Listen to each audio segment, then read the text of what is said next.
more often than not, we see this all the time, is that we come to God not for God, but for what God can do for me. We come to God, we come to church because I don't want God. I don't want to be in a relationship with Him. I don't want Him ruling in my life. I don't want Him to be the Lord and tell me what I'm going to be doing and what I'm not going to be doing. I don't want Him to tell me how I'm going to dress. I don't want Him to tell me how I'm going to speak. I don't want Him to tell me what I'm going to watch or what I'm going to do or how I'm going to treat people. But I want to go to heaven. I know I'm a sinner and I feel guilty for those things, but I do a lot of good too. If you think anything that you do is going to balance the scale between your sin and what God would have for you, to balance that scale of justice, you're forever lost. You understand? You're forever lost. Romans 8:8, if you can find that quick, it says that those who are in the flesh cannot please God. Cannot. It literally means are not able. The greatest blasphemy on the planet, the greatest blasphemy you can do, is to offer God a bribe to secure your salvation. What could a man do who killed your child, baby? Let's say he murdered your child. What could he do to make up for it? Now, we're not talking about forgiveness and all that. We're just talking about what could he do to balance the scale. You killed my child, I'll build you $1 million house, and that'll balance the scale. Would that balance it for you?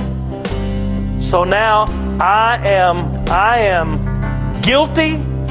I am weighed down with my sin and shame. I have no works to offer. I have no spiritual goodness inside of me. I have nothing that I can give God to balance that scale to take me to heaven. I am completely and totally without hope and doomed. You see, this deal about we got the wrong view of sin, and the world has the wrong view of sin. If you turn on your TV, chances are you're going to hear the wrong view of sin. Sin is not, you're not the victim. You're not the diseased person. You're the criminal. You're the perpetrator. I am the perpetrator. I am the criminal against God's nature, and God's justice cries out against me.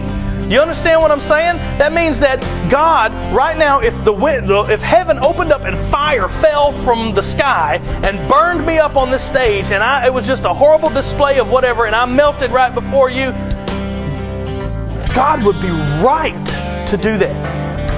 So now, not only am I standing on the tracks with God's wrath coming straight for me, there's nothing I can do about it, and all of creation is telling God how wonderful you are to destroy me because I'm a criminal, but there's nothing I can do about it. He loved us enough to send His Son to die in our place so that wrath would not hit us. We're still standing on the freight train.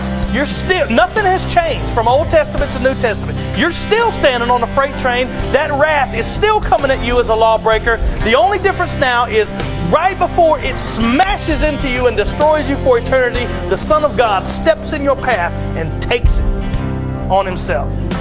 You see, from where we started, I'm a wretched, horrible, just whatever criminal, just broke all these things, and God is right to condemn me. God sent His Son to take all that wrath, and now on the other side of this, God looks down at me, and although I'm still sinful, I still have sinful ways, He's given me His Spirit, given me a new heart, and He sees me now as absolutely perfect before Him. Jesus Christ took all that was on my account, and He took it, and He gave me all that was on His account. So now when God looks at me, He sees the Holy Son of God. Can you imagine such a thing? As if Jesus Christ took my place. You see, when He was on the cross, He wasn't just dying because Romans were killing Him. He wasn't just dying because Jews put Him up there when they had their council. He wasn't dying just because the world was against Him. He died on the cross because God the Father poured out all His wrath on His Son so I could go free. So you could go free. So God can be perfect in His justice, but His justice has already been fully poured out on somebody else. And I can go free now if I trust in Him. Jesus Christ purchased, with that blood, He purchased our life in eternity. He purchased our life here. Because every time I'm allowed to enjoy something, anything, it's given to me as a gift from God through the blood of Christ. Because I deserve wrath and punishment. One of my favorite sayings is, you're either 100% righteous in Christ or you're zero. There's no, I'm working my way up to it, I'm better than I used to be, I'm doing pretty good now. You're either 100% perfect in the eyes of the Father. When He looks at you, He doesn't see your sin, He sees Jesus Christ and Him crucified. Or He looks at you and sees nothing but your sin. Nothing you've ever done good, no work that you've ever offered. You can throw a rock in a Christian bookstore and it'll tell you how to have a joy-filled life. It'll tell you how to have a great marriage. It'll tell you how to fix everything you got. But the reality is, if you're not building the foundation of your life on the one and the only gospel of Jesus Christ, that He was crucified, that He was buried, and that He rose again, you'll never be able to grow past your ankles. What it says, 2 Corinthians 5:21 says that He made Him who knew no sin to be sin, so that we might become the righteousness of God.